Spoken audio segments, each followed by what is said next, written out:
Hi there, and welcome to the Unleash Your Greatness Within podcast. In today's message, I want to share with you a leadership principle. So if you're an aspiring leader, already a leader, an executive, a manager, what have you, this principle is worth considering given the news lately and some of the patterns we've seen over the last several years.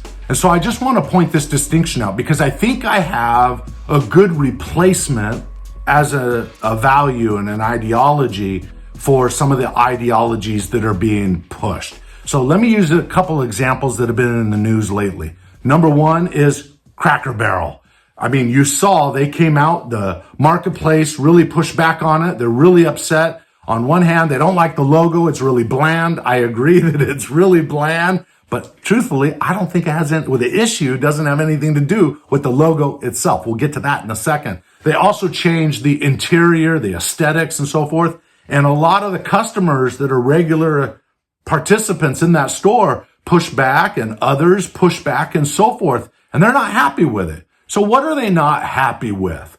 They are not happy with the values of DEI, woke, or inclusivity.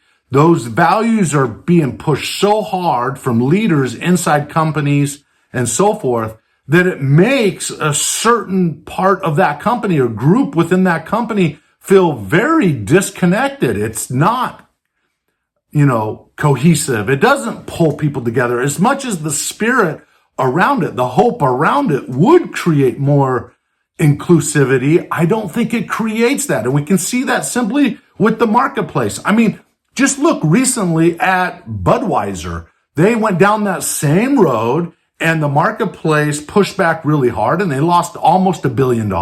They're still trying to come back from that and win over their customers and so forth. What about Target? The CEO of Target, as of a week ago, just stepped down. He resigned. Why? Because he had been pushing the Pride merchandise and families, moms and dads, didn't want to participate in a store that was pushing some of those values. Well, there's people inside companies that don't want to have those issues, pressed on them as well. And so here's what I have discovered as we talk about taking care of our stakeholders, taking care of our team members and so forth. There's a book that was written several years ago. You might be aware of it, called Good to Great by Jim Collins. It was a great book. And it was about, I think, 13 companies that were positioned in that book as icon companies that couldn't fail. They were positioned perfectly in the marketplace and so forth. And then lo and behold, 12 years later, 6 of those companies went out of business, went bankrupt, whatever. They just failed. And so Jim Collins went back to his research team. He went and studied those companies to try to discover what happened. They were hailed as icons. And then 12 years later or 10 years later, whenever it was, they were all out of business. What happened? He wrote a new book on those findings called How the Mighty Fall. I don't know if you've heard that book. It's a powerful book, but here's what the basis of the book is. The purpose of the book is to teach a core principle of leadership and strategy. And that is, you cannot let go of your flywheel and expect to be successful. So when these 6 companies had new technologies that came into existence, they got excited about those technologies or those product lines and so forth, that they let go of their flywheel and they just started going after these new technologies and their customers were gone forever. So what's a flywheel? A flywheel is, what are the product or the customers or the service that got you successful in the first place? What are you known for? And he argues in the book that successful companies, when they want to reach out and try something new, it is vital that they keep in mind that they keep that flywheel. What made them successful in the beginning, right? They consider all the aspects of the flywheel as they reach out and try new marketing strategies or product lines and so forth. The ones that forget about the base of their customer base or whatever, the ones that forget about the flywheel are the companies that fail. And here's my thought about these companies, these big companies that have been around for a long time. that have been known for a certain set of values, that as DEI, woke, or inclusivity is being pushed upon team members or the marketplace is saying, heck no, I don't want that. And I think what ultimately we want in replacement of that, this is the point of the message. I think there's a better way to lead. I think there's a better way to create compassion. I think there's a better way to create connectedness and kindness with and respectfulness with our team members. And it's just that. It's simple. It's why don't we trade those ideologies of, DEI, woke, or inclusivity for kindness and respect? Why can't we just keep it that simple? Kindness and respect.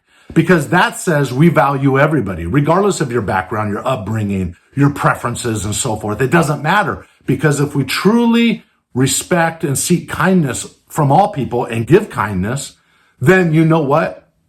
We're not prejudging people. We are affirming the best in people. We are assuming the best in people, and we're hoping for the best. We're caring about everybody, regardless of their desires or their background and so forth. When it's based on a simple principle that it worked 1,000 years ago and it will in 1,000 years from now. And that is, be kind and be respectful. If you want more kindness, then be kind. If you want to be respected, then be respectful. If you want more trust, then be trustworthy. Like attracts like in life. So just consider that as we go forward. There's a couple other thoughts I want to share about this. That oftentimes when people get enlightened by these DEI policies and ideas and so forth, and they become experts at those ideas, they then turn and start judging everybody else on what they're not doing right.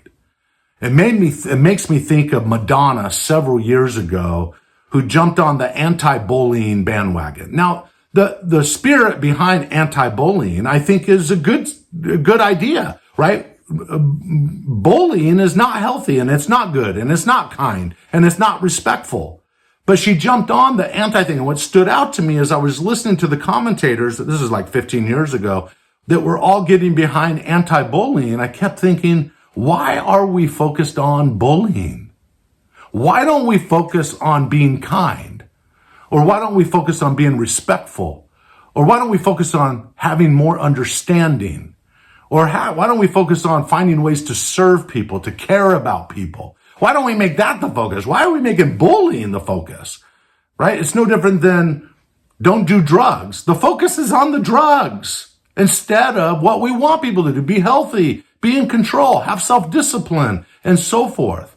It's almost like we focus on the wrong things. We focus on what we don't want to have happen instead of what we do want to have happen. Think about it this way. I don't want you to imagine me in New York City standing on top of the Empire State Building. I don't want you to imagine me standing on top of the very steeple of that Empire State Building in a pink tutu. If you want to follow along with me, you probably imagine me standing on top of that steeple in a pink tutu for just a second. I know that was not a pretty picture, but let me tell you something. The mind doesn't compute the word don't. If you say to a child, don't do that, and you wonder why they do it, it's because you just focused on what you didn't want them to do. The last thought in their head is exactly what you told them not to do. So what do? They do it. They can't help it because the mind doesn't compute the word don't. In the place of that, we want to put out there what we do want people to do. We want, as a leader of a company, you want people to treat each other with respect. You want people to treat each other with kindness. You want people to assume the best. Here's an example of assumptions. We all make poor assumptions at times. And sometimes the more enlightened you are around these ideologies, the more quick you are to judge. For example, I was traveling in the airport and we were flying with my two daughters who were a little bit younger during that time. And my wife had handed me her blanket and said, will you put this on the belt? So I was going to put on the belt, but I thought, I wonder if I need to put it in a bucket. I think what I'll do is I will ask someone real quick if I could put it on the belt directly. And so when I went, and there's a lot of movement, there's people behind you waiting to go and so forth. So in my quick gesture, I said to a TSA agent that was standing about 4 feet away from me, but her back was toward me. I didn't want to touch her to get her attention because maybe that would be appropriate. So I said, "Hey, ma'am." And then as she turned, I said, "Is it okay if and before I could finish, she looked at me in my eyes and she said, "Hay is for horses." I went, "Whoa." I said, "Sorry, can I put this directly on the bill?" And she said, "Yes." And I put it on the bill. I wanted in that moment to respond a little aggressively, but I didn't want to embarrass my girls that were standing there. So I didn't do anything. I just played the role compassionately in that moment. But inside, I was really frustrated. I thought, why did she assume the worst out of me? My intention was pure. I didn't think that that would be a turnoff. I've said hey to people all my life. Maybe it's not the best way to communicate with people, but I've said it, but most people don't get offended by it. So that blew me away. And then the thought went through my head is, why is it that in government agencies, people are not expected to hold the highest standards? Why are they not expected to have great customer service, just like for-profit companies are expected to, right? So that was a thought that was going through my head. And I thought about that, and I thought, when you truly are seeking to be kind to people and respect people, you're assuming the best in them. You're assuming their potential. You're assuming their goodness. You're not looking for the negative. And when they do something negative, you assume the best in that you think to yourself in that moment, with the resources they have right now, they probably operated at the best of their ability right now. That's high level thinking. Therefore, we don't have to react to what people say and the words they use and so forth, or misgendering people. I mean, that was the second thought I had as I was walking through the airport. I mean, I could have just as well misgendered that person. I said, "Hey, ma'am." What if it wasn't a ma'am? Oh, that would have been embarrassing. I would have been sorry. I would have corrected it right away. Now, that wasn't an issue in this situation, but oftentimes people feel the weight of these ideologies of DEI, woke, and inclusivity type, the push of these values inside companies.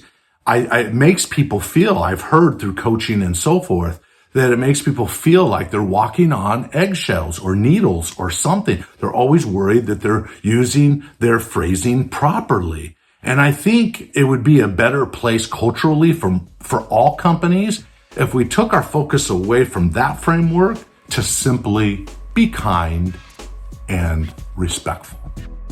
All right, does that make sense?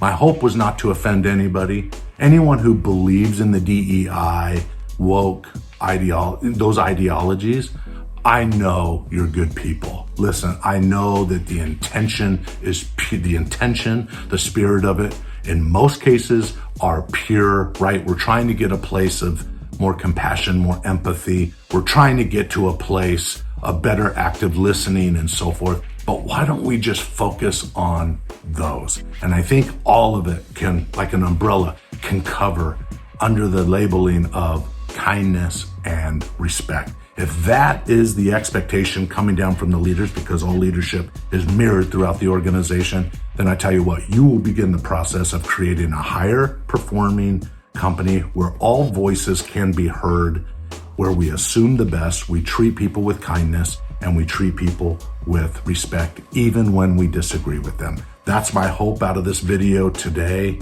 Be careful what you push for and make sure you don't lose focus on your base customers, your flywheel, whatever it is, your main product line. There's so much change happening in the marketplace right now that are exciting ideas and so forth, but don't forget why you exist in the first place. All right, I wish you the best. Now go out there and unleash your greatness within.